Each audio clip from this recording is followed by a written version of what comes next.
ഹരേ കൃഷ്ണ. ഓം നമോ നാരായണായ. ഓം ശ്രീകൃഷ്ണ പരമാത്മനേ നമ. ഇന്ന് നാരായണീയം 35-ാമത്തെ ദശകത്തിലെ 8-ാമത്തെ ശ്ലോകം നോക്കാം.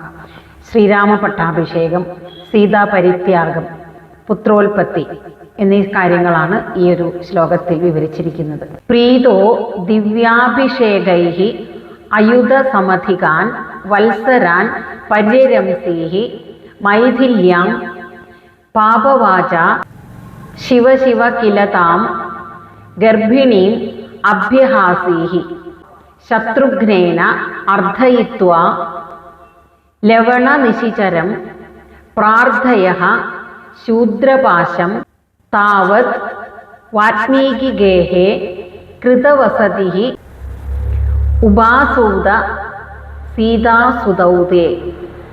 പ്രീതോ ദിവ്യാഭിഷേകൈരയുധസമധികാൻ വത്സരാൻ പര്യരംസീർ മൈഥില്യാം പാപവാച ശിവ ശിവ കിലതാം ഗർഭിണീമഭ്യഹാസി ശത്രുഘ്നേനാർദ്ധയിത്വാ ലവണനിശിചരം പ്രാർത്ഥയ ശൂദ്രപാശം താവത്വാത്മീകിഗേഹേ കൃതവസതിരുപാസൂത സീതാസുതൗതേ.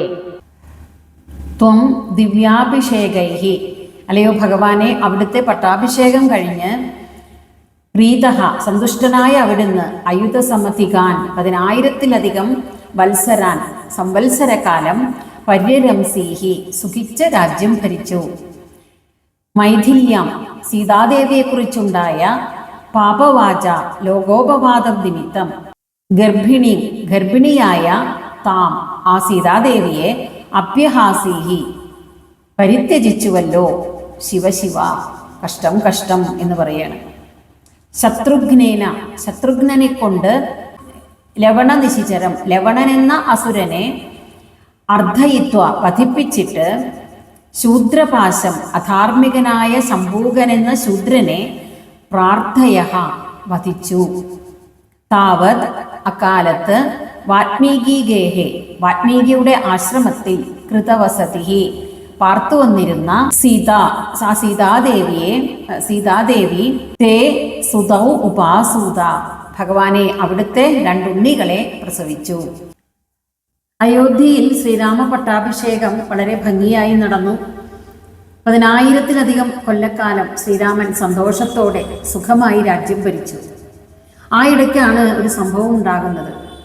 ശ്രീരാമൻ ഒരു സാധാരണക്കാരനെ പോലെ ജനങ്ങൾക്കിടയിൽ അവരുടെ ക്ഷേമം അന്വേഷിച്ച്, രാജ്യഭരണത്തിലെല്ലാം അവർ സന്തുഷ്ടരാണോ, എല്ലാവരും സുഖമായിരിക്കുന്നോ, എന്തെങ്കിലും ബുദ്ധിമുട്ടുകളുണ്ടോ എന്നെല്ലാം അറിയുന്നതിന് വേണ്ടി ഒരു സാധാരണക്കാരനെ പോലെ ജനങ്ങൾക്കിടയിലൂടെ നടക്കുമ്പോഴാണ് ആളുകൾ തമ്മിൽ സംസാരിക്കുന്നത് ശ്രീരാമൻ കേൾക്കാനിടയാകുന്നത്. അവർ പറയുകയാണ്, ഒരു കൊല്ലക്കാലം സീത രാവണഗൃഹത്തിൽ കഴിഞ്ഞതാണ്. അങ്ങനെയുള്ള സീത പവിത്രയാണോ? അഗ്നിപരീക്ഷയെല്ലാം കഴിഞ്ഞാണ് ശ്രീരാമൻ സീതയെ സ്വീകരിച്ചത്. എങ്കിലും എങ്ങനെ പൂർണ്ണമായും വിശ്വസിക്കും? ഇങ്ങനെ സീതയെക്കുറിച്ച് ജനങ്ങൾ സംശയത്തോടെ സംസാരിക്കുന്നതാണ് ശ്രീരാമൻ കേട്ടത്. സീതയെക്കുറിച്ചുള്ള ഈ ഒരു അപവാദ വാർത്ത ആ രാജ്യമാകെ പരന്നിരിക്കുന്നു എന്ന് ശ്രീരാമൻ മനസ്സിലാക്കി. ശ്രീരാമൻ രാജാവാണെങ്കിൽ സീത രാജപത്നിയാണ്. ജനങ്ങളിങ്ങനെ സംശയത്തോടെ കാണുന്ന ഒരാൾ രാജപത്നി എന്ന സ്ഥാനം അലങ്കരിക്കുക എന്നത് ആ രാജ്യത്തിന് ചേർന്നതല്ല. ഈ ഒരു സന്ദർഭമാണ് രാമായണത്തിലെ ഏറ്റവും വിഷമകരമായ ഒരു സന്ദർഭം. ഇവിടെയാണ് ശ്രീരാമൻ ധർമ്മസങ്കടത്തിൽപ്പെട്ട് വിഷമിക്കുന്നത്. ഭർതൃധർമ്മമാണോ സ്വീകരിക്കേണ്ടത്, രാജധർമ്മമാണോ സ്വീകരിക്കേണ്ടത്?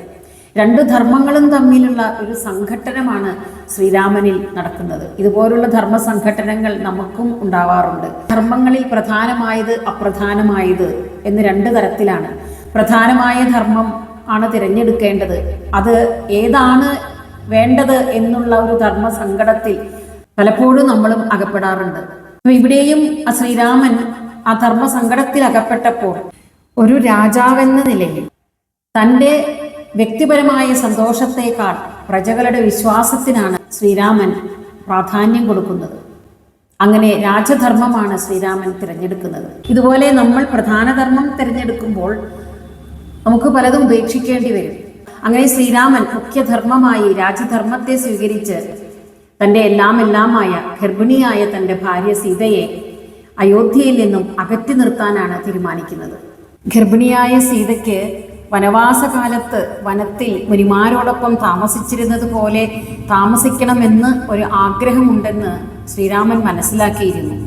അതുകൊണ്ടാണ് ശ്രീരാമൻ അയോധ്യയിൽ നിന്നും അകറ്റി നിർത്തേണ്ടി വന്നപ്പോൾ ലക്ഷ്മണനോട് കാട്ടിൽ വാൽമീകി മഹർഷിയുടെ ആശ്രമ പരിസരത്ത് സീതയെ കൊണ്ടുചെന്നാക്കൂ എന്ന് പറയുന്നത്. ശ്രീരാമൻ സീതയുടെ സംരക്ഷണമാണ് ആഗ്രഹിച്ചത്. വാൽമീകി മഹർഷി തീർച്ചയായും സീതയെ സംരക്ഷിക്കുമെന്ന് ശ്രീരാമന് ഉറപ്പുണ്ടായിരുന്നു. അതുപോലെ തന്നെ വാൽമീകി മഹർഷി ഗർഭിണിയായ സീതയെ ആശ്രമത്തിലേക്ക് കൂട്ടിക്കൊണ്ടുപോയി സംരക്ഷിക്കുകയും ചെയ്തു. ഗർഭിണിയായ സീതയെ കാട്ടിലേക്ക് പറഞ്ഞയച്ചതിൽ ശ്രീരാമൻ എത്രത്തോളം വിലപിക്കുന്നുണ്ട് എന്ന് നമുക്ക് രാമായണത്തിൽ കാണാൻ സാധിക്കും. ഉത്തരരാമായണത്തിലാണ് ഈ സന്ദർഭം വരുന്നത്. പിന്നീട് ശ്രീരാമൻ കാളിന്തി നിവാസികളായ മഹർഷിമാരുടെ സങ്കടം തീർക്കുന്നതിന് വേണ്ടി ലവണൻ എന്ന അസുരനെ കൊല്ലാൻ വേണ്ടി ശത്രുഘ്നനെ പറഞ്ഞയക്കുന്നു. അങ്ങനെ ശത്രുഘ്നൻ ലവണാസുരനെ വധിക്കുന്നു. പിന്നീട് അധർമ്മിയായ ശൂദ്രനെ വധിച്ചു എന്ന് പറയുന്നുണ്ട്.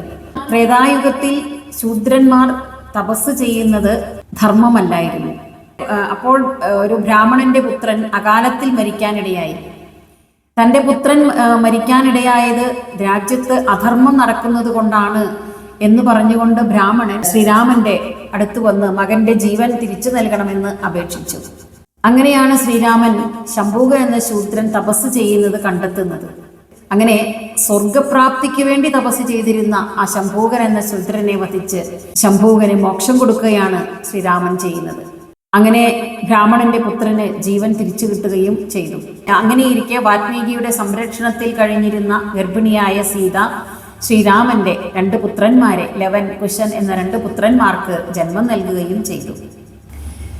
പ്രീതോ ദിവ്യാഭിഷേകൈരയുത സമധികാൻ വത്സരാൻ പര്യരംസീ മൈഥില്യാം പാപവാച ശിവ ശിവ കില താം ഗർഭിണീമഭ്യഹാസി ശത്രുഘ്നേനാർദ്ധയിത്വാ ലവണനിശിചരം പ്രാർത്ഥയ ശൂദ്രപാശം താവത് വാത്മീകി ഗേഹേ കൃതവസതിരുപാസൂത സീതാസുതൗ തേ.